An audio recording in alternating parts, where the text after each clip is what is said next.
So, tell me a little bit about like your background, like I guess your work history and how that ultimately led to you starting Pulse and what kind of sparked Pulse.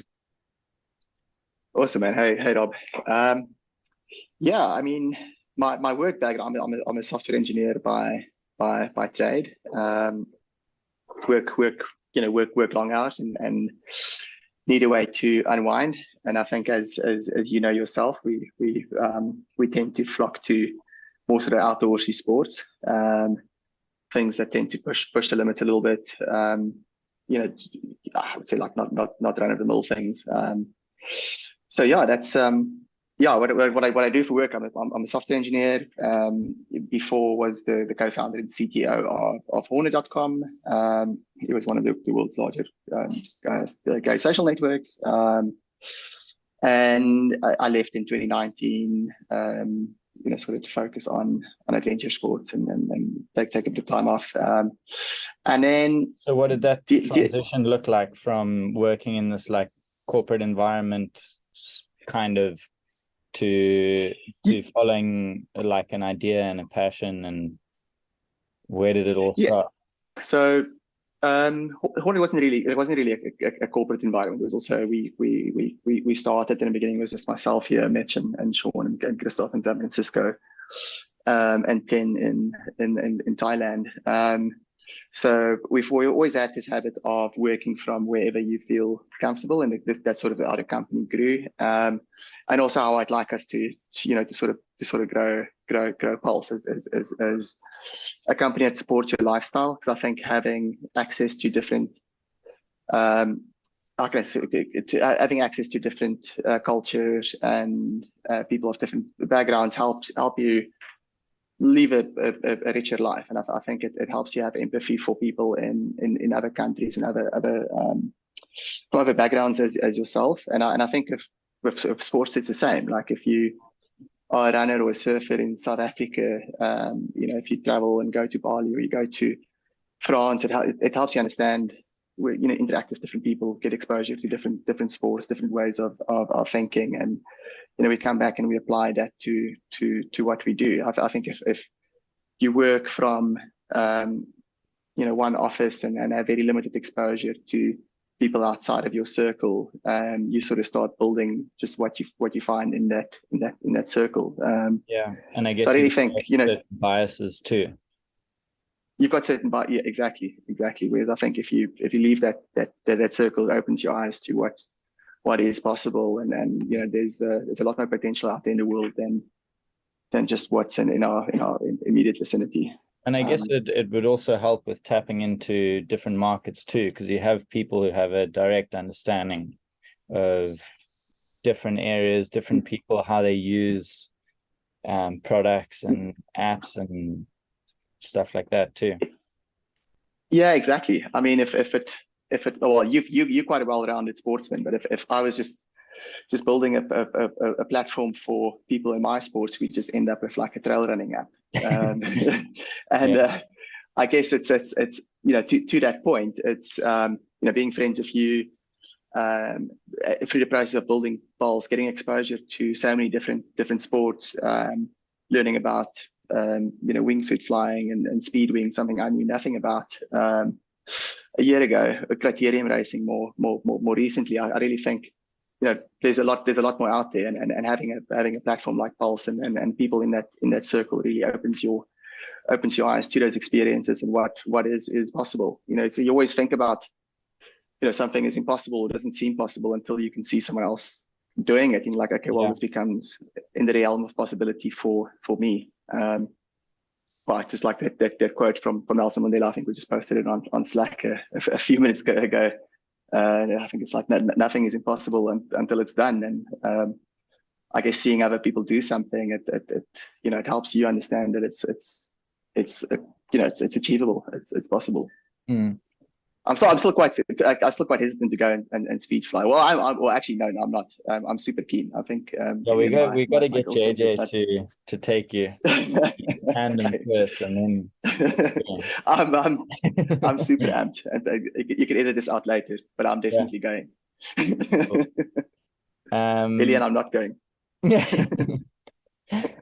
Um, and yeah, when you first came up with the idea for Pulse, was this like your primary objective, like to learn from other people and bring all these sports together, or what was your initial vision for Pulse? Like, what was your vision back then when it was first an idea versus what it's evolving into now as well?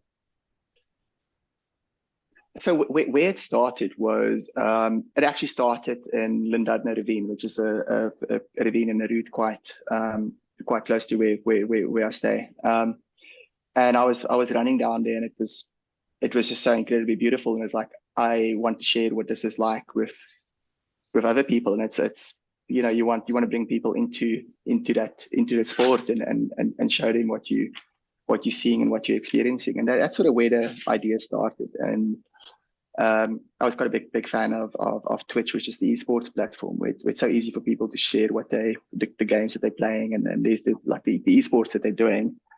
So I was like, like it would be really good for us as athletes to have a platform where we can share our experiences, where we can stream what we're doing, and so it's something that's made for our sports. The company started as a I was looking at the snap specs and the Ray-Ban stories, and well, just before the Ray-Ban stories, which was in the days of the snap specs, and how having glasses as a means of sharing what you're seeing, being the ideal form factor for sport. So we started as a hardware experiment, and became quite expensive to raise money for, and then we decided to focus first on the platform side, on building out a platform for sharing our sports. As that's progressed, we realized that, like, I've always thought about, it'd be really cool for us to be able to stream events and stream our sports, and having, instead of just having our sports is super dynamic, so instead of just having access to one of the cameras, why can't I see, all the cameras? Like, there's typically a lot of cameras on the route. Sport doesn't just happen in one place. It's dynamic. It's changing. It's non-linear. You might see someone ride a specific downhill. We want to go back and watch it again. So that's where we started focus. You also want to see everyone's unique perspective and how, like, their own, I guess, interpretation of that event, or their experience of some, like, route, or just experience in general. Exactly. I mean, we want to show you, like, if you contribute your stream to an event, that's your unique experience. It might be very different from someone, following the leader of following the main sort of, or the women's leaders of an event. So what this then became is really giving us a platform where we can bring in all these different perspectives, from people running the race, from photographers around the race, videographers, event organizers, and bringing all the streams together with the telemetry that matters for a lot of the outdoor sports that we do, where a person is, how fast they're moving are really important aspects. So we bring together all these different perspectives, the telemetry, the speed, the elevation, coming soon, the gradient and lean angles for bikes. Really bring that together in one experience and one timeline where you can go back and really just explore that event or that sport in a way that makes that, where you the director, where you get to choose if you want to follow the women's race, you just follow the women's race. If you follow the men's race, follow the men's race. You just watch your mate at an aid station do that. So I guess this also, like, leads us into a good opportunity to explain a little bit more, like, what Pulse actually is, and how it differs from, like, other live streaming platforms, as we've kind of started branching towards events now, and as a social media platform too. Like in your view, what is Pulse? What does it offer? Yeah, I would say Pulse is a live streaming video platform made for sport. At its core, it's a non-linear platform, which means you get access to all the cameras everywhere all at once with the data and telemetry that comes back from those cameras. So you're not restricted to your traditional linear broadcast. You pick the perspectives that you want to follow. You can go back in time, jump forward in time. We've moved in an era where Twitch and esports and the technology we have at our disposal has progressed so much. We're still stuck in this linear TV world when it comes to sport. If you think about the Olympics, pretty crazy. it's typically just like if you want to watch insane. Like a downhill race, if we wanted to watch Ben Moore racing, historically, all we'd have is just his perspective or the various cameramen's perspective, and that's 1, 2, 3, 4, 5, 6 paid people. And then if you want to add the telemetry, you need sensors, and you need to figure out the logistics to linking those sensors up to the live stream into a broadcast studio, and all of these moving parts. Whereas Pulse offers, in a way, like this one-stop shop to providing all those answers and accessibility. I mean, it's a GoPro away. It's a GoPro away. It's literally just and like an iPhone and that. Yeah, the required barriers will come down, but it's still a lot. It requires a lot less than a traditional broadcast outside a broadcast unit, a studio. I think what makes it really special is all those videos, like you say, with a simple downhill race where there's 6 or 7 paid people filming the event. 90% of the content goes to waste, or it could maybe get folded into after race broadcast, but most of that content gets thrown away. We were even watching the then lost it. It's forever. It gets stuck on an SD card somewhere, if it even got recorded. Where with Pulse, all that content remains accessible. If you missed a crash from one angle, you can just rewind and go and find the video stream that was nearest to the crash and watch it again. Especially with a linear broadcast today, you can't do that. If you miss the action and they're not doing a replay, you can't ask the director to replay something that you're interested in. With Pulse, you can jump out and go back and watch a different stream. I think it's a really special. And like you say, we make it quite easy. Any event organizer with a few GoPros and an internet connection can start. And where we're going with this is as well as I think, the other big part of live sports broadcast today is still the commentary. Like there's typically someone providing you some commentary on what is happening. And traditionally, that's also been the domain of people sitting in a studio with a director.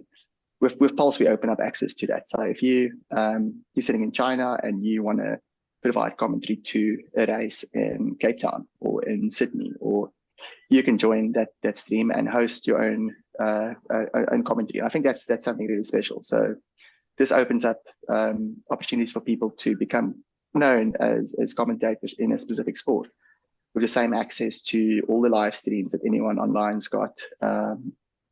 I think this is a really powerful way of opening up access to our sports and making our sports more engaging, interactive, and getting more people stoked on us. Communities too. And grow the communities. If more people are watching our sports, more people get stoked on the sports. We get more people folded into the sports. We get more sponsorship. Sports as a whole wins. Even as you were saying earlier, like being exposed to all of these different sports that you didn't even know existed. Yeah. And all of a sudden being like, oh wait, that looks freaking cool. I want to go exactly. throw myself off a mountain with a parachute, and then you realize you can only do that once without training. Yeah. And that one online stream that you watched didn't quite prepare you for this. But that's the sort of what Pulse would enable. I was watching some of Jean-Jacques streams from a wingsuit flying competition in China. And in future, you would go to Pulse.tv and be able to see, if there was a wingsuit event or there was a mountain bike event, anywhere. Like this allows anyone to host an event. It gives you the distribution and the home for these sort of sports. Brings eyeballs, gives us a home for our sport. Like we're not. I don't think any of us want to really be on ESPN or those sort of channels. We sort of so there's a lot of sports here that's not covered by traditional broadcasters, unencumbered by rights. There's so many small events that deserve a stage, and and hopefully a year from now, if you think about any outdoor sports, you'll find it happening on Pulse. Yeah, I think the future is pretty exciting for Pulse. Yeah, I think so. I think so too. I just wanted to bring things back a little bit. You've done some pretty crazy running over your years, some pretty extreme races, and you filmed a lot of them on the app, and we've got to watch them. But I just wanted to understand a little bit more about your background in running and what got you into running and how it got from maybe running like a 5K down the road to running 300Ks nonstop through the Alps. It was a bit of it. I think I've always been attracted to running from ever since school. I was an avid. I enjoyed my cross country. It kept me in school and not unsuspended. I've always enjoyed running. Soon after school, me and my brother actually ran, I think, our first Comrades, which is a 90-kilometer race here in South Africa. So I did a lot of road running until about 2010 when I moved to Cape Town and discovered the mountains here. I've always been interested in like understanding how far we can push ourselves and interested to see what happens if you run through the night. And things like that. I think it's also like a little bit of pretty solace if you find things. But it's we get to see quite cool places on foot, and I think that's quite special about the ability to run in the mountains, and you sort of, I think, through that willingness to explore and push yourself, you get to go a little bit further, see a bit more, get a little bit further off the beaten track than I think most people would go. I don't know how I landed I always like saw this. I think it was a good friend of mine, Luke Steens. He had a UTMB armband around his arm, and that was like that 100-mile race in the Alps. And for me, prior to meeting Luke, it was been this like just something you see on YouTube or see online. I can't remember if it was YouTube back then. Yeah, it was. But it didn't seem possible until you meet someone that's done that, and like, oh well, I actually know this guy. He's pretty similar to myself, so I guess that must be possible to do. I guess that's also one of the things you learn as like being exposed to, I guess, these sports and these people and getting to know people. It's like, well, at the end of the day, no one's really that special. It's just you've got to have like a bit of desire and a bit of grit and, I guess, curiosity to go out and do these things. Exactly, Rob. The extreme sports people as being like these wild, crazy people, but I actually think they're some of the more level-headed people around. But maybe I'm a bit biased. No, I think that's true. I think you base, you understand that something is possible, but you also understand that you might completely fail. I think that's also something that's attractive. It's not like running an ultra. It's not like running 5Ks. I think you can be fairly certain that you're going to make it, but with an ultra, there's never any certainty that you will make it. And if you but also you don't really know what's possible, where your boundaries sit. And I think meeting other people, seeing other people do similar things, and you're like, oh, that's sort of coming into my realm of possibility. I've got to try this, and try it once, and like, well, that was bloody hard. I don't think I'll ever be able to do this again. And you're like, okay, well, let's go and try this again. Or you find some other challenge. Or I think it's always just been for me,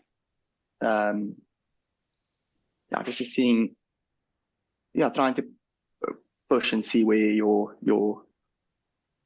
not necessarily, I wouldn't say like where your limits are, but just pushing yourself out of your comfort zone and you're quite far out of your comfort zone, and basically see if you can get through the other side through that. Because that's, I think, another thing that's a very valuable lesson from ultra running is it's also very applicable to life, I think, because it doesn't matter how tough or how dark the moments get, how sick you get, or how terrible you feel, and it's never going to get better, and hallucinations is never going to go away, and this wolf's going to eat me, and I've been puking my lungs out for the last 2 hours. I'm barely moving, and like a few minutes later, suddenly some brain chemicals or something changes, and you become completely euphoric, and you prove through the other side. So it's like, I think that's something I definitely learned. It doesn't matter how bad things get, it always gets better. You just have to keep pushing. Just persist. I think that's a really good lesson I've got from running. That's really cool. And so to this date, how many 100-milers have you run? I've done Ultra Fjord 3 times, which is in Patagonia. It's probably my favorite race. I've done the Grand Raid and the Reunion twice, UTMB twice. Ronde del Sims, I think, is one of the harder 100-milers in Andorra. Unfortunately, that's no longer. And then Hard Rock in the US. I think I've done about 10. I might be missing one or two. And then I've done. Oh no, you haven't yet. No, I haven't. I was actually, there's a Pulse broadcast. Next year I'll definitely be streaming it. And then I've done 3 longer races, which is the Tour de Gand in Italy, which is a very, very special event. And then the Little Trot of Lyon, Petit Trot of Lyon in France, I did last year. Let's talk about that one a little bit. That was your recent one. That's my, I did it with my good friend Fred. We used to train together quite a lot for Ultra Trail Drakensberg, 100-miler, and then we were looking for a new challenge, and that's sort of the one that it's a 300 odd kilometer run at the same time as the UTMB, but they sort of send you off on Monday, and then sort of forget about you because it's autonomous, self-supported. Goes through France, Switzerland, and Italy. France, Italy, Switzerland, and back. I think it's got about 27,000 meters of elevation. It's really special. It's so wow. It's a but it's quite interesting, and it's that it's not really a race. You either finish or you don't finish, but obviously everyone knows who won and which order. But it's more becoming, for me, it was finishing the BTL, and I was there in 2018, supporting a friend, 2019, and I was watching the closing ceremony where the ringing of the bells, where everyone that's finished the BTL come on stage, and you get a bell to ring, and I was like, that's I want to do that. I want to be on that stage, and last year was the year we got to do that. It was definitely one of the harder things I've ever done. And during the race, what were some of your like best and scariest moments, I guess? I think one of the most somber moments was the second day into the race, when we got lucky on the satellite navigator. It asked to deviate, and we went to a little rendezvous point where one of the organizers was waiting, and they told us that one of the other competitors had a fall and unfortunately passed away. And you've got the option to continue or not continue. And I think that sort of put things a little bit into perspective for us. For me, I think maybe not as much as for Fred. I think he's got a family and kids that makes it very real that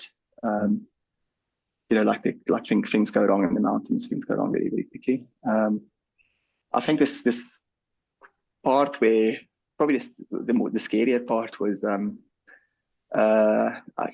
was like 3 a.m. on day 3 or 4, like with probably 6 hours sleep in total by at that point. Going up this massive via ferrata. For people that don't know what a via ferrata is, it's basically just a bunch of metal staples that you can clip in to basically traverse across a big rock face, and I think we climbed up a vertical wall about 200 meters and very, very sleep deprived. And I remember like looking at one point, like where I was putting my clips, I'm like, shit, I'm actually just clipping basically almost my one clip into the other clip. I was really not thinking. And I'm like, this is just think, dude, like you have to get your clips right. That was scary. What was harder was actually one of the more, I would say, runnable, take it with a grain of salt. It's not really runnable, but one of the easier parts of the terrain, actually, the route followed about a 10K stretch of the UTMB route, which is very, very easy compared to the rest of the PTL route. But we were completely buggered, both completely exhausted, hallucinating, basically just trying to make it to the next life base. And there's 2 life bases on the route, on 100Ks and on 200Ks. That was me mentally and physically the toughest, because every single step that you had to give was a struggle. It's hard to imagine it now, but it really, like, you had to focus on every single step. And it just kept on like that for, I don't know how many hours that was, but that was extremely tough. Even then, like seeing the life base, and it's 400 meters away. Like, I don't know if I'm going to make it that far. You will actually, but like this is going to be a really, really big struggle. But then you sleep for 2 hours and you wake up and like, okay, well, nothing like a good 2 hours sleep to fix all of your problems. Nothing. Which is I'm always amazed by, like, we did quite a few like 20-minute naps where we just like that wouldn't even take off our packs. We would just collapse on the trail and like set an alarm for 20 minutes and sleep a bit and wake up and off you go. And that actually does help a lot.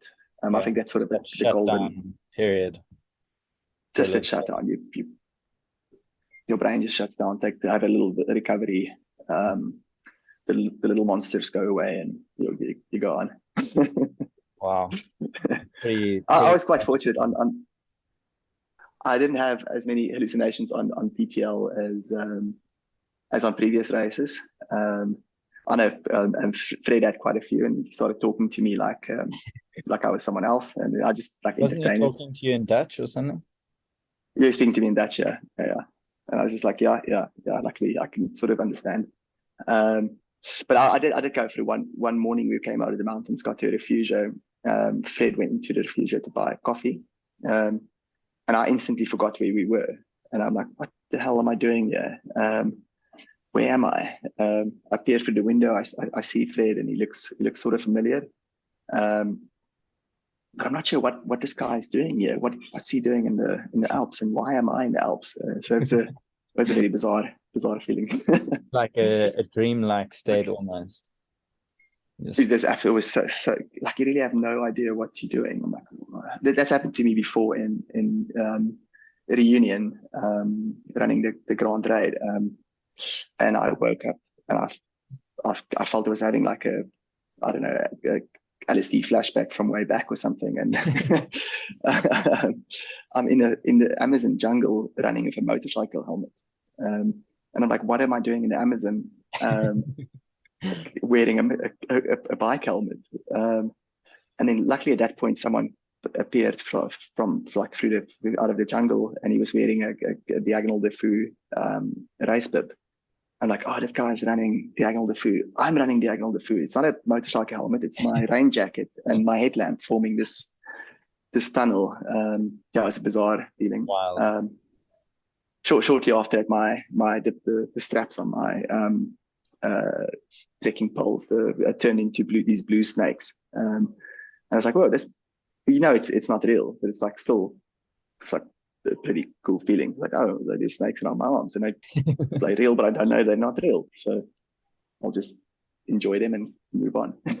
Yeah, I think even for myself, like it's been pretty inspiring. Like I had Rob Schaff do the UTCT 100-mile this year, and hearing all your stories about your adventures and like your run in reunion and telling me about the snakes around your wrist, that stuff. I'm like, wow, maybe there is actually something to running 100-mile beyond. So I think I could definitely see that on the card. Even if just for the snakes.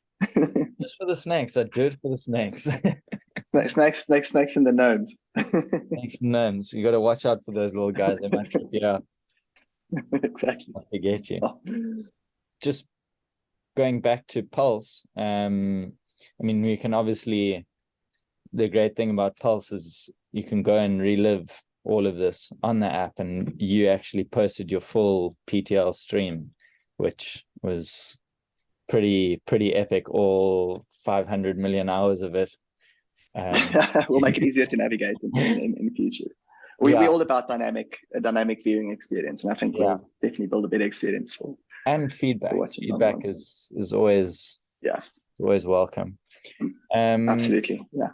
So on that note, what is next on the cards for Pulse? I know we've got some events coming up. Let's talk a little bit about those. So if we look at our mission at Pulse is to build to grow a sustainable ecosystem around sports, and I think a large part of that is making the events in our sports more accessible, allowing people to have a more immersive, interactive experience watching the sports that we love. And we've partnered with some event organizers and people in sports that share that love for our sports. Most notably, we've just signed a season deal with Run Check, and that means that in April and in July you'd be able to see the prestigious Prague Half Marathon and Prague Marathon on Pulse. There's going to be 10 or 12 cameras on each race, giving you access to the lead men, lead women, finish line, aid stations, pacers, commentary. So cool. That's going to be epic. I'm really. We did a first event in Napoli, the Napoli Half Marathon, which was really awesome to see. I think it's really great to be able to see how fast these guys are really running. Like, seeing someone running sub for that long is really impressive. It just adds that context to sports that I think is missing from a lot of broadcasts. Exactly. Something else I'm really excited about is we've been working with our friends at Transcend, Shane and the guys down in Australia in Perth. They've been long-time supporters of Pulse.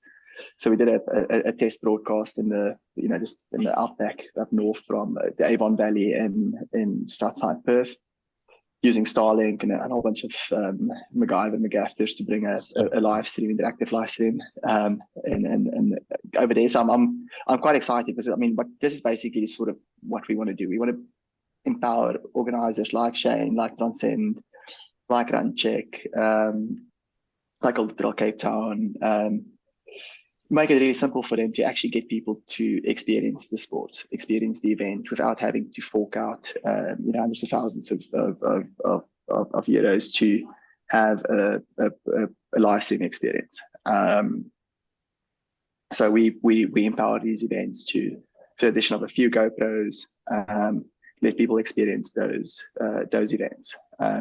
Basically turning any event into an interactive broadcast event with the timelines, with the spectator cams, the sport specific telemetry, and of course then the community engagement. Us as the audience being able to chat and interact and basically watching it together. So Robert, have you seen what happened in the ladies' race? Just switch to cam 4.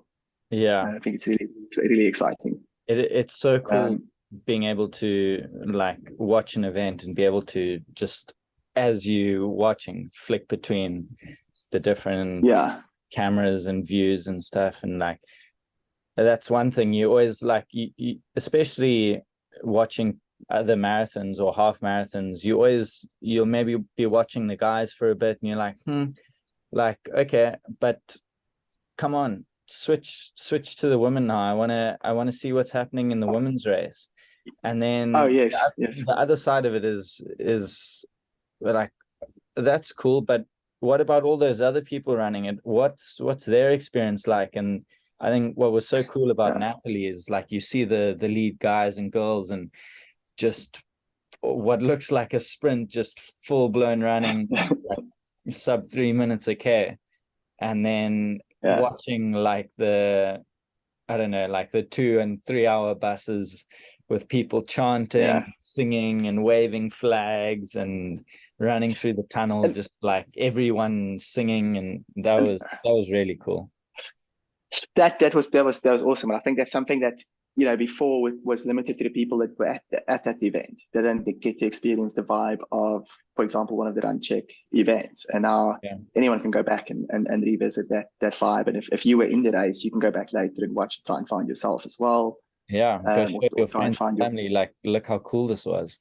We had such exactly, because I know I passed through the section at 9:45. So just go back, scroll in the timeline, find a camera that was active where you were, and there you go.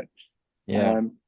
I'm also quite excited about we're doing some criterium racing, which is it was a new sport for me personally, which is really like short circuit road cycling, which is really exciting. So we've got a few races coming up where there's cameras on the front and the rear of the bikes, and for the first time you can actually just jump into the peloton, jump between riders, hear what and guys really be able to exactly see like you watch it on TV and you're like, oh, you see maybe a little bit of bumping and shoving and maybe a few words from like some distant microphone, but really getting a taste of the unfiltered action. Really getting the unfiltered action, getting into the middle of that peloton, the middle of that race, and I think that's for me is really special. It's what sports is really like, and not the filtered glamorous version. It's being able to watch that final sprint on the last lap to see what it really takes to win a race like that and what goes into it. I think we've spoken about it already. I think that's what's so cool. Really excited. And then another quite exciting event we've got coming up is the Absa Cape Epic down in South Africa. It's like the Tour de France of mountain biking. So we've got letting people tune into any of the e-bikes. We also integrate the live broadcast, so people can, on the normal linear traditional broadcast, get some of the pulse functionality. So being able to see where people are on the map, being able to see what the route looks like, just again making it accessible to an event organizer at a fraction of the cost of a traditional live stream. Yeah, I'm really looking forward to that. I think it's going to be should be really exciting. Myself. And then I mean, looking forward to the end of the year is really like, we want to make our sports sustainable, and sustainability comes from growing our sports. Growing our sports comes from having more eyeballs on the sports, more people get inspired to participate. But at the end of the day, it's also, events are mostly driven by sponsorships. Sponsorships go where the eyeballs are. So, with Pulse bringing more eyeballs onto our sports, facilitating the flow of more sponsorship money into our sports, which again grows the sport, leads to more events and more people getting into sports. So really, I think really like for us, it would be a big win getting more people to be viewing our sports, getting involved with our sports, and like I think having a home like Pulse just helps with that, and it's sort of helps us grow the sports we also passionate about. Yeah, it's really cool to have like a company that really has these sort of like underground, to some extent, underground sports like on the forefront of their mind, like really trying to create exposure and provide an opportunity for people to become even someday professional athletes in their given sport. I think all of this, all of these things go hand in hand. The more we can grow our sports from from the bottom up, the outdoor sports has been growing substantially over the past few years, and I think it's like also having a platform like Pulse to showcase our sports would help speed up this growth, get more money into the sports, get more young athletes supported, and just raise the level overall. Getting us all fitter and healthier and out there. Yeah, so epic. Opportunities are endless. Yeah. Well, yeah. I think on that note, let's end it. And yeah, thanks. Yeah, shot, dude. This is cool. thanks a lot, Rob. Yeah, cool, man. I'll catch you on the mountain. Yeah, super cool. Oh, you jumping off and I'll run down. Yeah, we'll see. We can. Oh, we still need to do that. A race from the top. I mean, from the bottom to the top and back down again, Top Gear style. I'm keen. Cool. Cool, man. Cheers. Cheers.